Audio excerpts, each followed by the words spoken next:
Hello, thanks for joining us. We're having a little bit of technical difficulties, but we're going to give folks a few more minutes to get started or to join us before we get started.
Welcome, and thank you for joining us for our Camp Colman virtual orientation. We are going to talk about our overnight summer camp programming tonight. We hope that this presentation provides you with helpful information to get participants who are already registered for our summer programs ready, and for those who are not yet registered, hopefully you'll be excited to sign up for us. Our event features a live Q&A, so there is a Q&A section. Please put any questions you have there during the presentation, and then we'll save time at the very end to go over those questions and get those answers for you. Our Executive Director, Danielia Barron, was unable to join us tonight, but we have our presenter team of our two summer program directors, Casey Miller and Bailey Nelson, and then myself, I'm Jen Whitaker, and I help with the administrative team in the Seattle office. And with that, I'll let Casey take it away.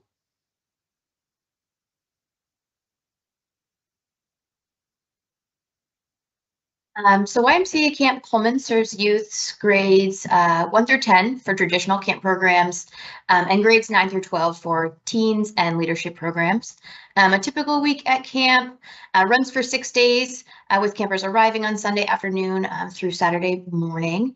Camp Colman serves about 150 to 200 campers every session with a team of 30 counselors and 15 leadership team members.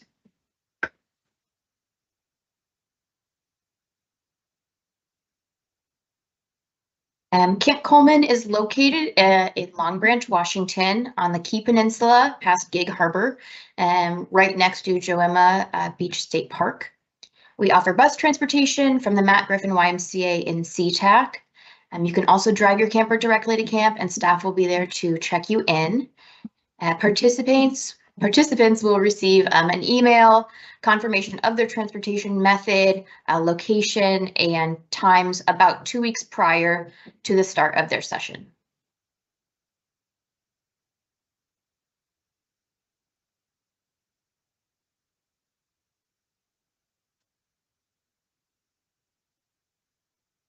All right. Colman is home to many acres of wooded hills with cabins nestled between trees.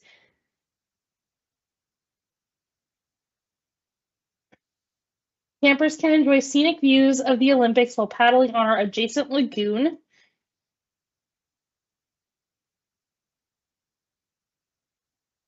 It is important that we create a physical and emotionally safe environment for all participants and staff. We do this by implementing challenge by choice philosophy, restorative practices, and inclusion policies.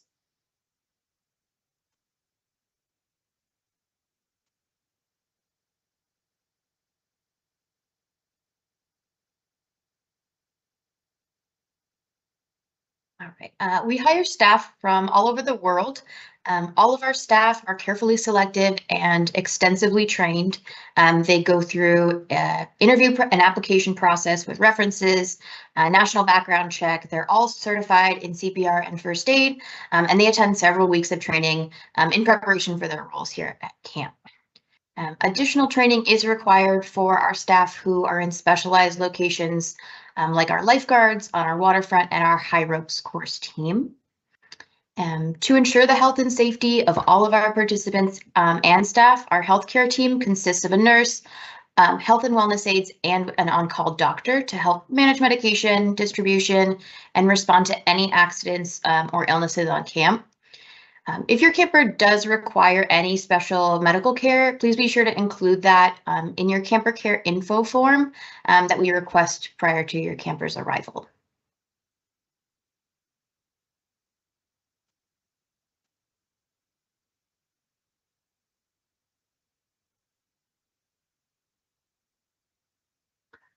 Our cabins at Camp Colman are completely winterized, so they have heat, electricity, and bathrooms, which is exciting. Camp Orkyla does not have bathrooms inside the cabin if you have been to Camp Orkyla. Also, the cabins feature bunk beds for 10 to 12 people. There are 6-inch foam mattresses on each bunk, but we do ask that participants bring sleeping bags or bedding for twin size mattresses. If you need to borrow a sleeping bag, that's not a problem. Please let us know in advance and we're happy to provide one for you. All packing information is available on our website in the participant guide under the Summer Programs Handbook. All cabin groups are led by 2 counselors who sleep in the cabins to ensure camper safety.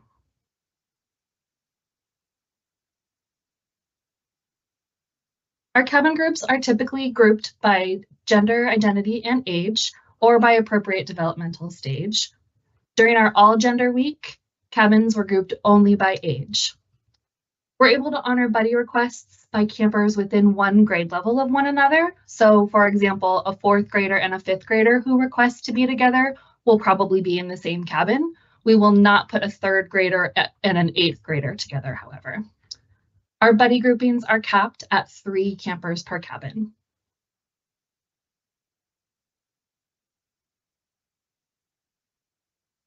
Our meals at camp are kid-friendly and they're served family style in our dining hall with a variety of options. We are a completely nut-free facility, and we offer options for gluten-free, lactose-free, vegetarian, vegan, pork, and beef-free. We're usually able to accommodate most dietary restrictions. We do, however, ask that you please let us know about that information in the Camp Care info form we ask you to complete. If you have specific dietary needs outside of those parameters, please don't hesitate to get in contact with us. We can put you in touch with our food service director, or we might ask you to bring some supplemental food items to make sure your camper has a successful week at camp. We offer 3 meals a day and a healthy midday snack. We ask that you please do not pack any of your own snacks because critters can get into cabins.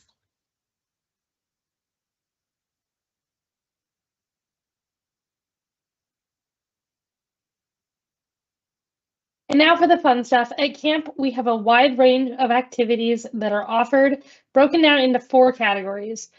First, we have our sports activities, our large and small group games, gaga ball, archery, soccer, basketball, volleyball, and pickleball. Next, we have our water activities, which all take place on our private saltwater lagoon.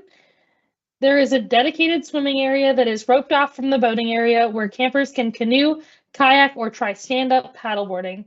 Regardless of swimming ability and activity, everyone will wear a life jacket while participating in waterfront activities.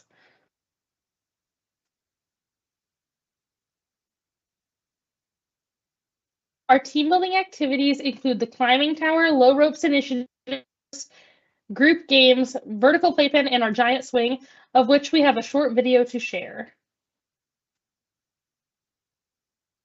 The giant swing is probably one of our most exciting things at Camp Colman. And it's basically a huge swing up in the tree. And so you have the option to be hoisted 75 feet into the air and pull a cord that has you swing out. You can start the giant swing your first year, maybe only 10 feet off the ladder. And then the second year you may go all the way to the top. So doing the same activity, there's still a progression involved. Our staff are highly trained in specialized activities, especially ropes. It's an activity that relies on kids, even if they don't want to do the giant swing, they're still needed to support their cabin mates who want to try it. Campers go crazy for the giant swing. Even if they've never done it before, they've usually heard about it by the time they get to camp. And it's an activity that there's a lot of buildup and just a huge amount of excitement from counselors who get to see their kids try something new to campers who get to support their friends.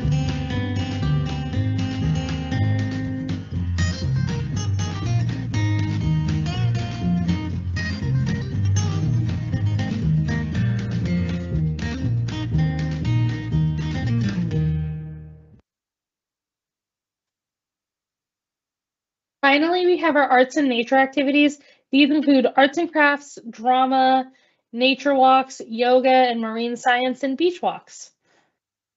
Campers will have the opportunity to experience many, if not all of these activities while they are here at camp.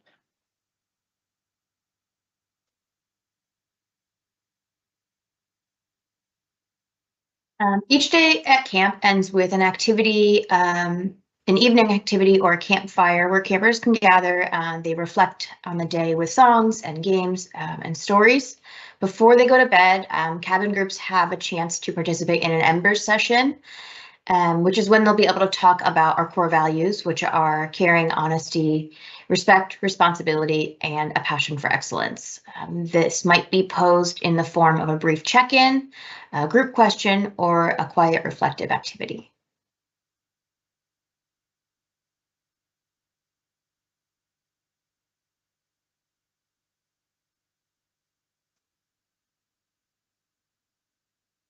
All right, we know that that is a short and sweet presentation, so we're going to switch to answering some questions now. Our first question says, what kind of snacks does the camp store sell?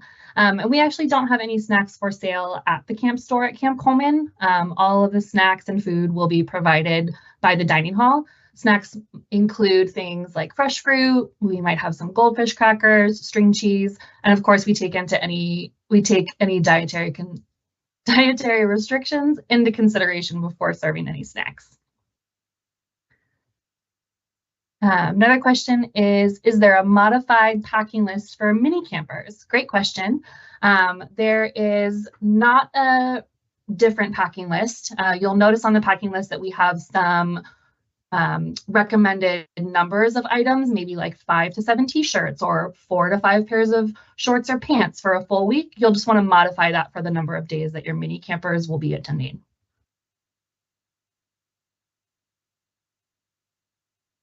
Next question is a clarification. Are participants required to wear life jackets when swimming? Yes, regardless of swimming ability, because we are swimming in a lagoon, all participants are required to wear life jackets. It is part of our American Camp Association requirements.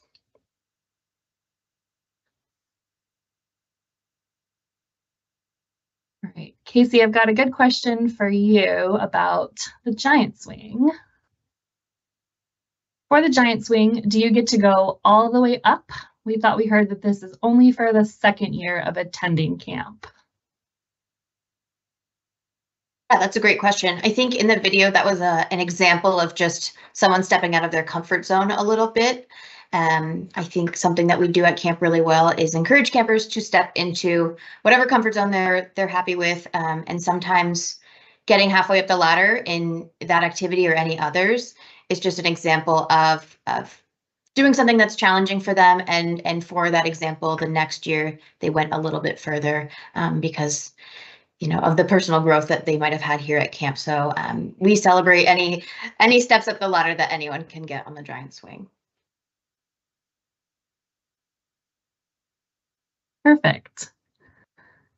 Next question is, can we send physical mail? Absolutely. Campers love receiving snail mail. All of our mailing addresses can be found in that summer programs handbook on our website in the participant guide. If you're sending regular letters or packages through U.S. Postal Service or through FedEx, you can use the same address. So you'll just want to make sure that your camper name, first and last name, and the session that they're in is on all of the mail, just in case sometimes things are delayed. And we'll want to make sure that we get that back to you if anything is left over, or if it arrives after your camper has already departed. But yes, please send mail. They love mail. Next question is, for the shorter mini session, are the activities the same?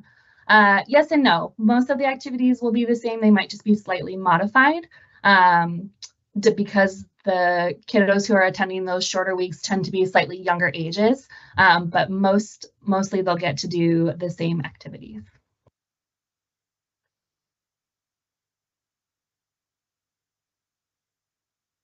These are great questions. How do you sign kiddos up for a cabin or buddy request? Great question. If your camper is already registered, you can send us an email and we can get that buddy request paired up. If you have not yet registered, there is a space during registration that asks if you're attending with a friend.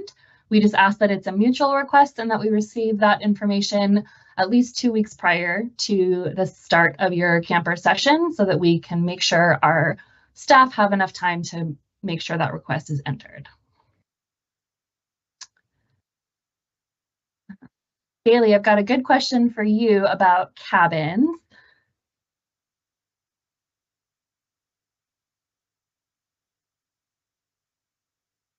Is there air conditioning or fans when the cabins get too hot, or any sort of heat source when the cabins get too cold?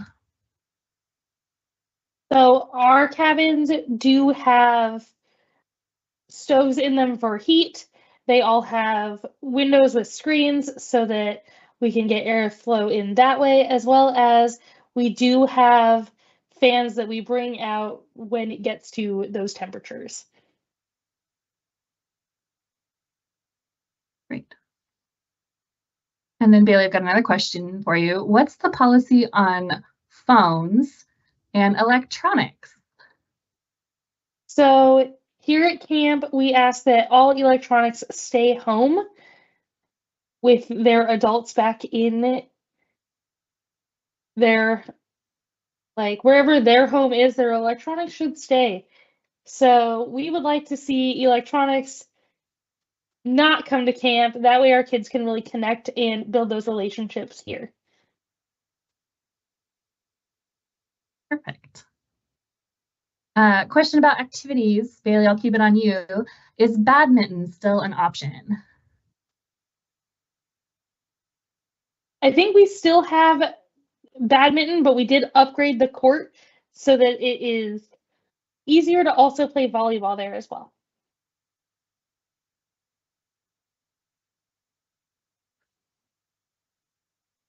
All right. And then Bailey, I'm also going to keep this on you. Can you share more information about what food options are available? What some like typical lunches, breakfast, dinners might be? So at least once a week, we will have French toast for breakfast at some point during your camper stay.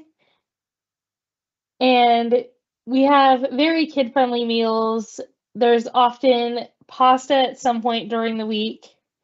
There will probably be burgers or hot dogs one day during the week.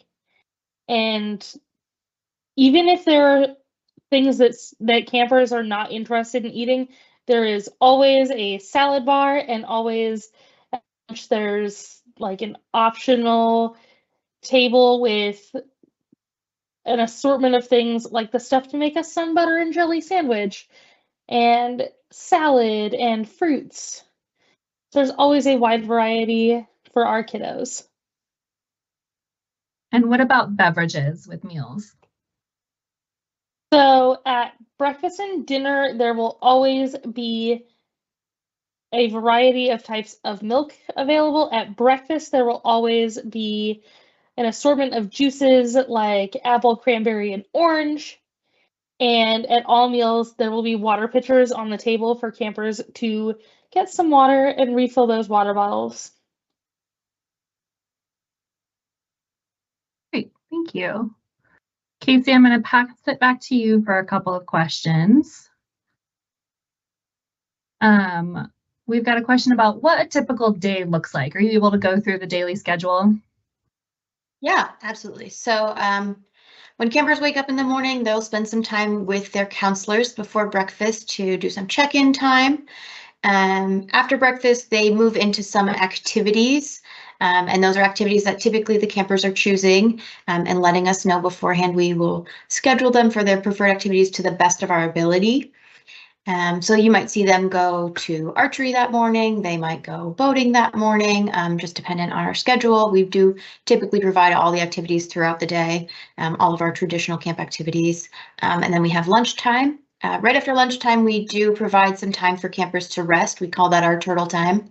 And that's about an hour for them to hang out in their bunks and kind of rest. It's a great time for them to take a nap or read a book or sit quietly and just kind of take some time because camp is such a busy, high energy space. After that, we have 3 program activity times for campers to participate in, and that leads up till dinner time.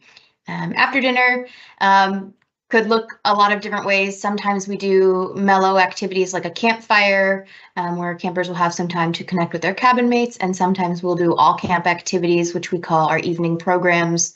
That might look like a camp-wide scavenger hunt or something like that, which is really excited, or one of our dance parties that we frequently have here. And then 10 o'clock is our lights out time. Perfect. We've got a couple people who are asking about questions about what is sold in the camp store. Can you give a little bit of a rundown about that? Yeah, absolutely. We have so many fun things in the camp store. We sell things from stuffed animals to t-shirts and sweatshirts.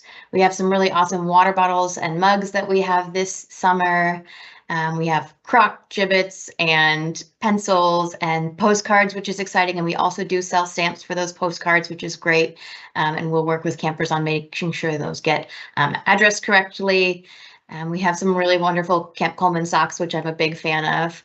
Let me think of anything else I'm missing. Some sweatpants and hats this summer and bandanas as well. I think we have a few more than that, but we're still working on getting some of those in. But we have so many fun things for campers to grab this summer. Thanks. Are there any age restrictions for any of the activities, like for the giant swing or for archery or any other activities? Yes, for the giant swing, we only offer that to campers who are ages 10 and up. As far as I know, that's the only age restricted activity. Perfect. And then obviously, for those of us who have been around the Pacific Northwest for the last few summers, we tend to get a little bit smoky towards the end of the summer. What happens during our smoky weeks? Do we have indoor options? Can you talk a little bit about that? Yeah, absolutely. We have a lot of indoor options. We have a whole big rainy day list, which is not typically for our actual rainy days. It's for our smoky days, of things that we can do indoors.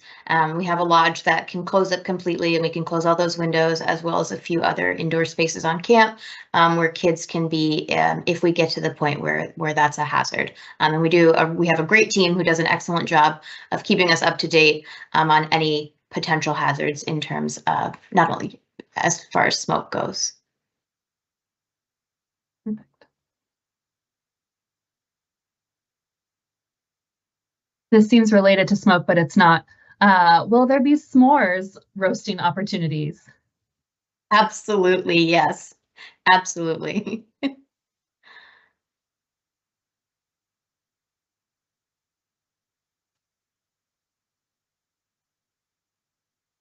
We've got a question about, on average, how much money is a good amount to give your kid for the camp store? That's a really good question. We typically recommend between $25 and $50. It really depends on what your kiddo is interested in purchasing. Things like t-shirts or stuffed animals will be on the lower end, and I think our most expensive item is like a embroidered hoodie sweatshirt, I think is $60. So good question.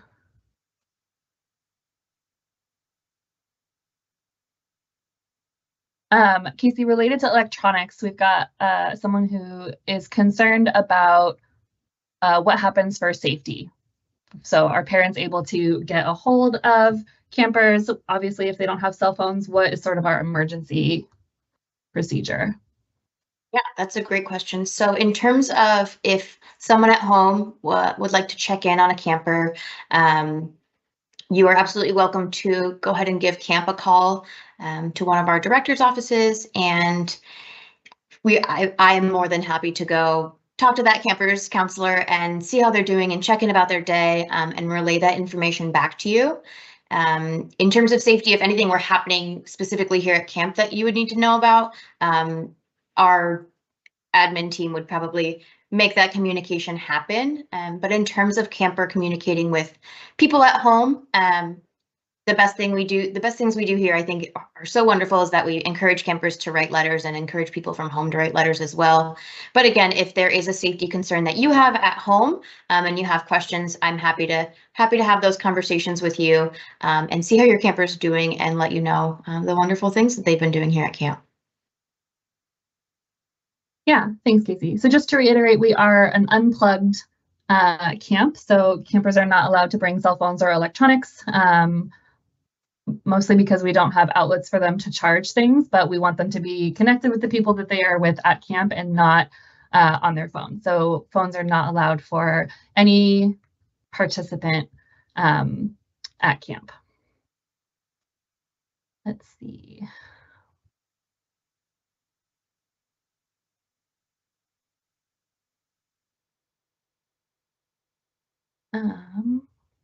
Pictures. Will we be taking pictures of campers like last year so that we can see updates on the activities that we did? Yes, absolutely. We will have a media team that will post photos on our password protected photo sharing site called SmugMug. And that information will be sent out via email a few days prior to the session. It will also be available as a hard copy piece of paper at all of our check-in locations if you need it.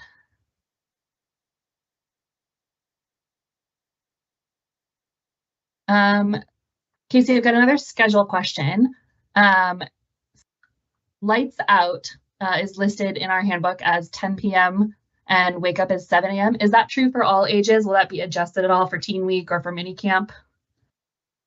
As far as I know, that is for all ages, and for a few reasons I'm happy to share. One, the proximity of our cabins to each other, making sure that everyone gets the rest that they deserve.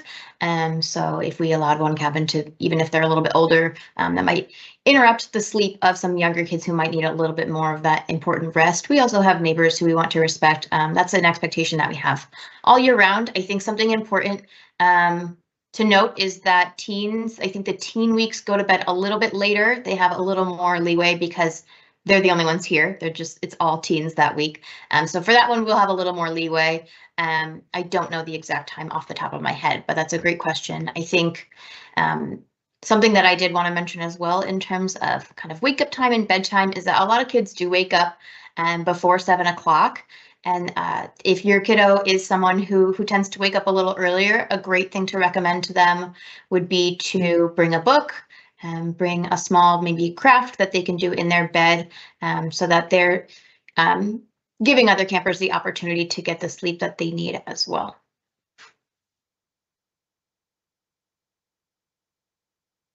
Great. A couple questions about books. Is there a library or books that are available for reading? Yeah, we actually do have a pretty cool little library in one of our spaces here on camp. It also has some really comfy chairs, which I love to personally, and a wonderful fireplace. It's a great spot to get some reading in. So yeah, we have books that campers can borrow while they're here at camp. On that note, we do recommend sending real books. Kindle is considered an electronic, and so please refrain from sending those. A couple questions about bringing cameras. Yes, absolutely. Feel free to send your kiddo with a camera as long as that camera is not connected to their phone. Digital cameras are great, but camp is also a very dusty place. So just be wary about sending electronic equipment, but that is the one sort of electronic that can be used. Disposable cameras are also really great. But yes, you're definitely able to bring cameras. Casey, we've got a couple people who are asking about private changing spaces. Are you able to talk about sort of like cabin life a little bit? Yeah, absolutely. So our cabins are one big room, and they also have a bathroom with stalls and a shower stall as well. So we are happy to provide spaces for campers to change wherever they are comfortable. In addition to that, we have some spaces here in the camp office space as well, some more private shower spaces as well if they were to ever need that. But we're happy to support whatever comfortability is there. Yeah.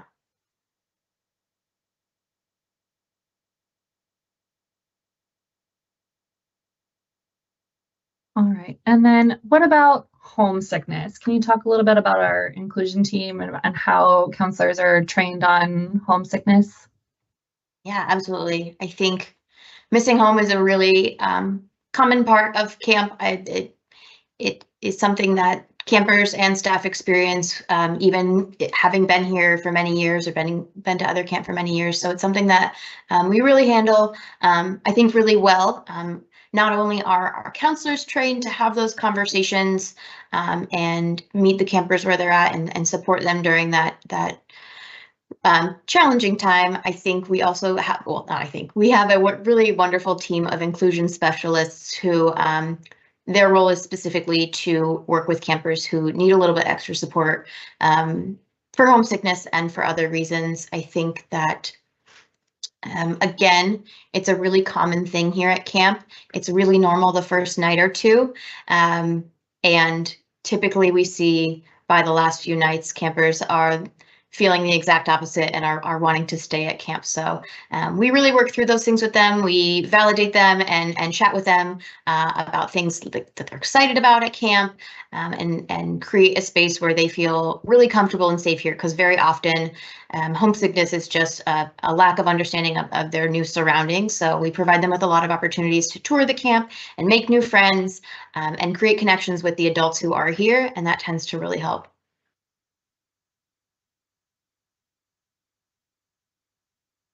Perfect. Obviously, homesickness can sort of go both ways. Are parents able to call and talk to their child while their child is at camp? Oh, great question. So typically what that might look like first, if you have some concerns about your campers, again, I would recommend calling us here at camp, and we can go find that camper's counselor and talk to them about how they're doing and relay that information back to you. We typically try to avoid having campers come into the office and get on a phone call with the people at home. I think that it tends to more often than not create more homesickness. Having those conversations can sometimes be a little bit challenging for campers, and we encourage them to receive and write letters here at camp.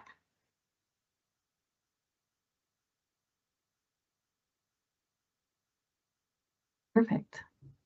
There's a question about how we send outgoing mail.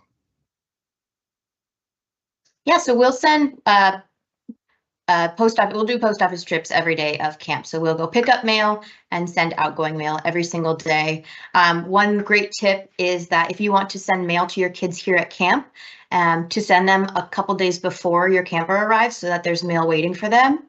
Additionally, I really recommend pre-addressed and pre-stamped envelopes for your kiddos so that all they have to do is write the letter. They can pop it in the envelope and go from there. I think that really helps their experience too and moves things along.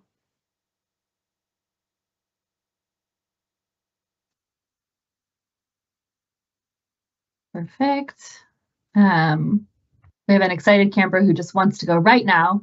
From Hattie. Hattie, I wish you could go right now too. You just have a couple more weeks to wait, honey.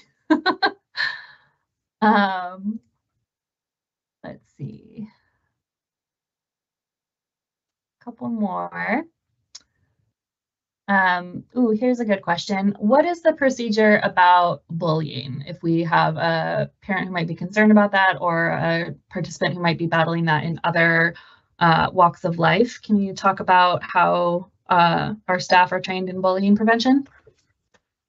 Yeah, absolutely. As Jen said, our staff are trained in bullying prevention. We do pretty extensive trainings for them on how to, one, prevent those things from happening by being in spaces where they can hear conversations and that there aren't too many opportunities for that to happen. And if those things do happen, they are also trained to have those conversations, and we use restorative practices to have conversations with campers if they are saying unkind things here at camp. And there is a no tolerance for bullying here at camp.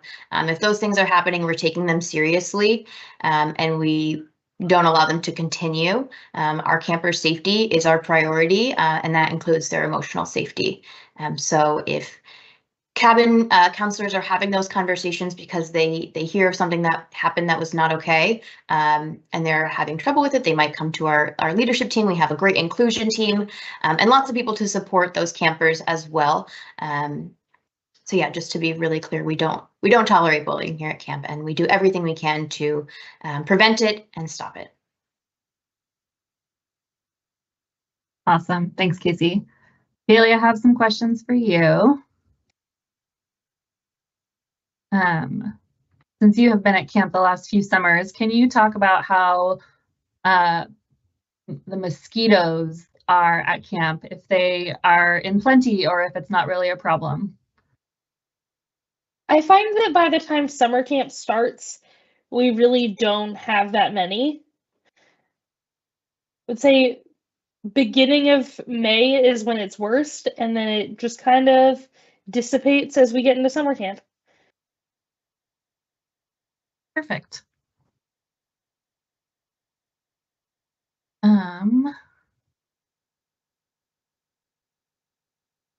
Care packages for campers. Folks have been asking, can you pack snacks in care packages?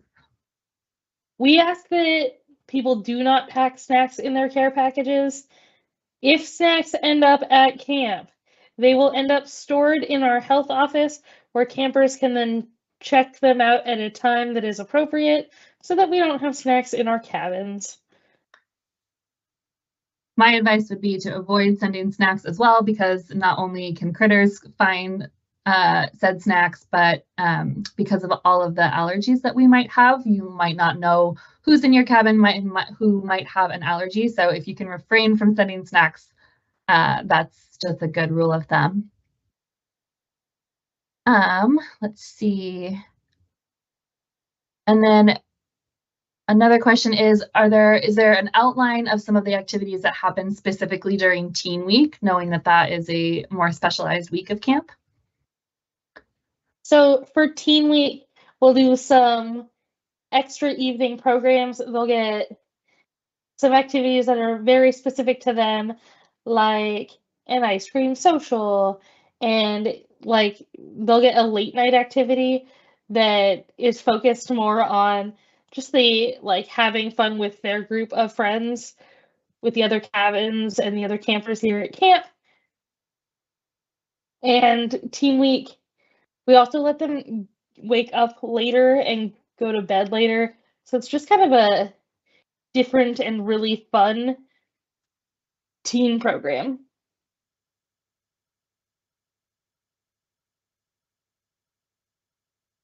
Perfect.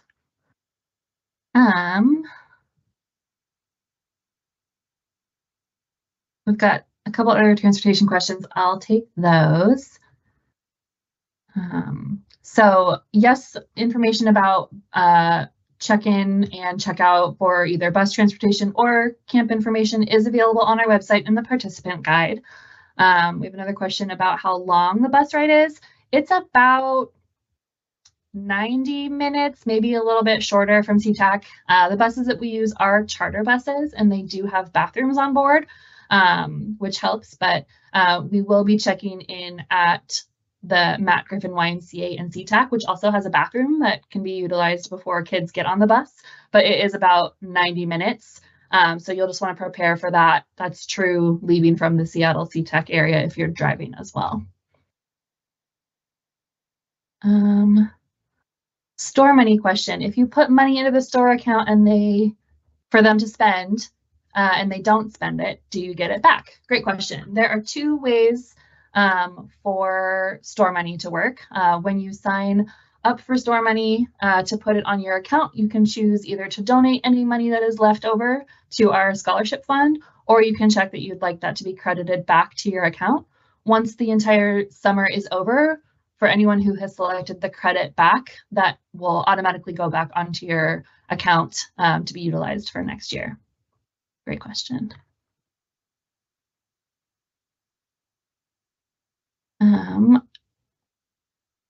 Another question about drop off. When parents drop off at camp, do they get a chance to see the cabin inside? Unfortunately, no.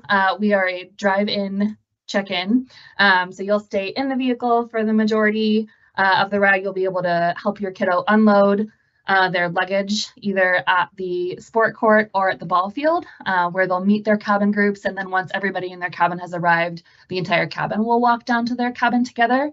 But we try to streamline things because we only have one road going in and out of camp. So to make things a little bit more efficient, we ask that everyone stays in their vehicles during check-in.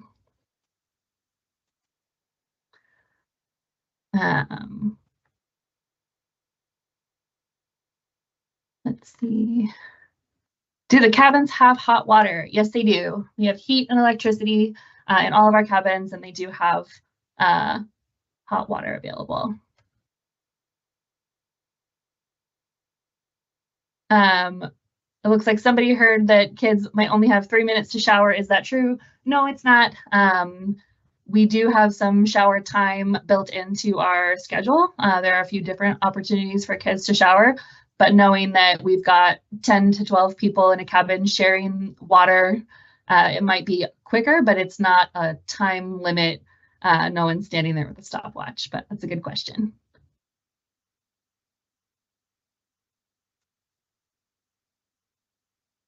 And then it looks like the last question we have is, what kind of water containers would be the best ones for campers? Do you recommend a certain type of water bottle?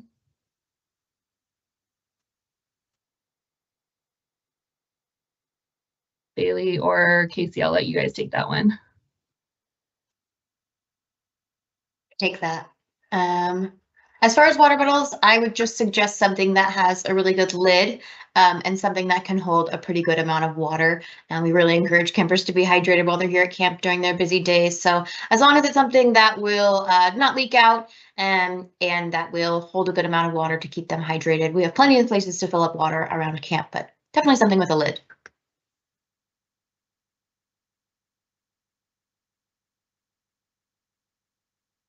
Perfect.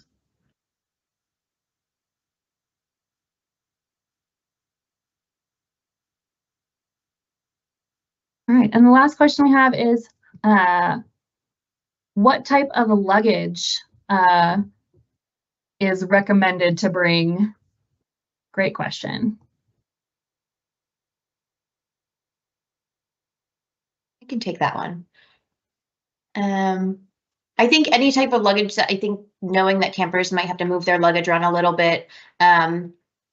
Something that I like is something with wheels. Typically, it just makes it a little bit easier for campers to move around. Some people opt for bringing like a storage bin as well, just because it keeps out moisture and dirt and things like that. So anything that works best for your camper, it's easier for them to lift or move. It's totally fine.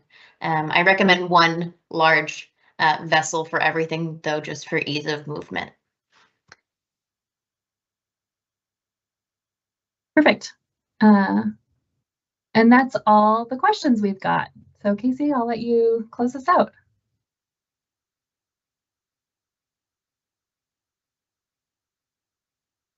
Awesome. I'm just going to answer this last one really quickly about shower time, asking about a place to rinse off after swimming. Swimming is typically right before the shower time that we offer for our campers, so they'll have a chance to shower pretty soon after they are in the water. Yeah, I can close this out. I want to say thank you so much for really wonderful questions. Great opportunity for us to share some more information about camp. And we're so excited to see all your kiddos here at camp this summer. So thank you so much.